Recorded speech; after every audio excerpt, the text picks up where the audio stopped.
नागरिकता संशोधन कानून लागू करने का ऐलान। ये देखिए एक बहुत बड़ी खबर आ रही है, सीए को लेकर नोटिफिकेशन जारी हो गया है। एक बहुत बड़ी खबर, ये खबर टीवी9 भारतवर्ष ने दी थी आपको कि आज कभी भी सीए का नोटिफिकेशन आ सकता है। नागरिकता संशोधन कानून को लेकर अब हमारे पास खबर आ रही है कि नोटिफिकेशन जारी हो गया है और किसी भी वक्त वो नोटिफिकेशन आपकी स्क्रीन पर होगा। लेकिन एक बहुत बड़ी खबर, नागरिकता संशोधन कानून को लेकर नोटिफिकेशन जारी हो गया है। ये इस वक्त की बड़ी खबर है। संसद ने सीए पर 11 दिसंबर 2019 को मुहर लगाई थी और आज उसका नोटिफिकेशन जारी किया गया है।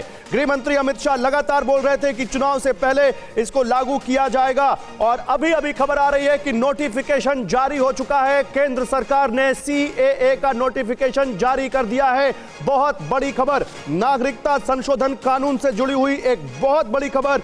ये एक बहुत बड़ा वादा था बीजेपी का जो उसने पूरा किया है।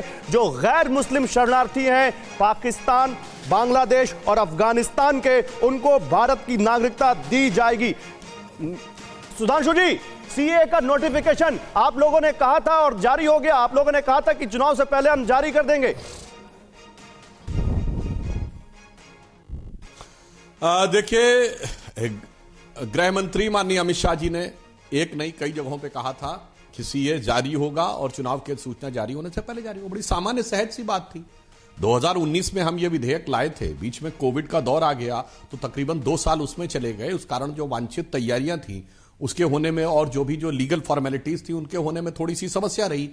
अब जैसे ही वो प्रक्रिया पूर्ण हुई हमने ये करके दिखाया है और ये तो वो है, मैं बताना चाहता हूं, जिसके लिए आसाम की कांग्रेस सरकार ने 2014 में अप्रैल के महीने में पत्र लिखा था केंद्र सरकार को।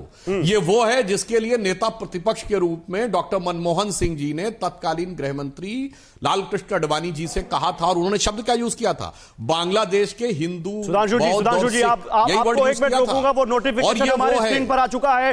वो नोटिफिकेशन इस वक्त हम दिखा रहे हैं। देखिए वो नोटिफिकेशन हमारी स्क्रीन पर आ चुका है जिसके बारे में हम बात कर रहे हैं। ये है नागरिकता संशोधन अधिनियम 2019। भारत के 3 पड़ोसी देशों से धार्मिक आधार पर प्रताड़ित होकर भारत आए शरणार्थियों को, जिन्होंने 31 दिसंबर 2014 से पहले भारत में शरण मांगी थी, उनको भारत की नागरिकता का अधिकार देने का कानून है। सुधांशु जी, तो ये आपका बहुत बड़ा वादा। मैं आता हूं सुधांशु जी, अभय दुबे हमारे साथ क्योंकि मुख्य विपक्षी पार्टी के प्रवक्ता बैठे, उनकी प्रतिक्रिया ले लेते हैं। अभय जी, क्या लगता है 2024 से पहले सरकार का एक बहुत बड़ा मास्टर स्ट्रोक?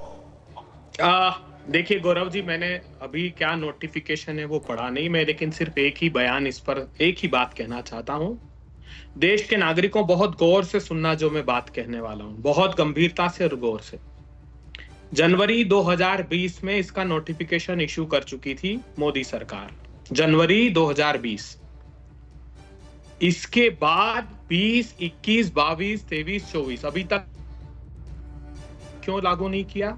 क्या आर्गुमेंट था कि कोविड का क्राइसिस है, जबकि कोविड के क्राइसिस में कृषि के क्रूर काले 3 कानून नोटिफाई किए इन लोगों ने, लेकिन ये नहीं लेकर आए थे।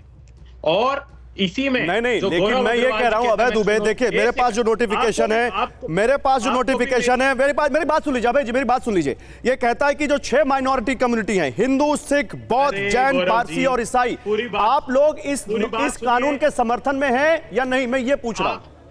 आपने जो झूठ बोला है टीवी9 भारतवर्ष ने, उसका भी खुलासा कर रहा हूं, बहुत बड़ा खुलासा, बहुत बड़ा। क्या झूठ बोला गया है? क्या झूठ बोला है? बता रहा हूं, देश के लोगों कान खोलकर सुन लीजिए क्या झूठ बोला है। क्या झूठ बोला है बताइए। मैं बता रहा हूं, सुनने का साहस रखिए। इसमें रूल इन्होंने फ्रेम नहीं किए थे।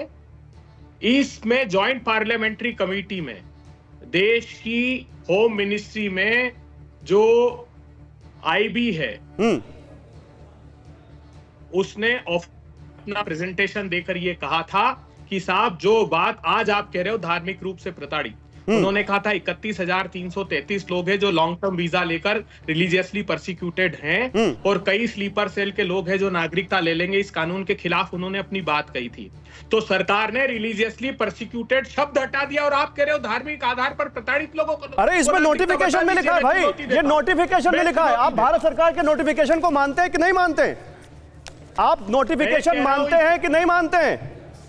इस एक्ट में ये नोटिफिकेशन मेरे हाथ में, आप कम से कम नोटिफिकेशन पढ़ के तो बोलिए। मैंने कहा कि मैंने नोटिफिकेशन नहीं पढ़ा, ना मैं इस में पढ़ना चाहता हूं, क्योंकि ये सिर्फ ध्रुवीकरण का काम है। 4 सर आप कम से कम ये तो मत बोलिए कि टीवी9 भारतवर्ष ने झूठ बोला है, क्योंकि मैं तो डॉक्यूमेंट पढ़ के बोल रहा हूं। सुधांशु जी आपकी प्रतिक्रिया, बिल्कुल आपकी प्रतिक्रिया, सुधांशु जी आपकी प्रतिक्रिया। सीए आ चुका है, ये देखिए क्या कह रहे हैं यहाँ पर कांग्रेस पार्टी क्या कह रही है। सुनिए अभय दुबे जी, सुनिए। अब आप ऐसे don't shoot the messenger sir. सुनिए अभय जी सुनिए। 70 रुपए दाल तेल की घोषणा करते मोदी जी, कहते देश को आज क्या। अरे अभय जी पहली बात तो आपकी बात गलत साबित हो गई, झूठ नहीं बोला, जो नोटिफिकेशन में वो बोला।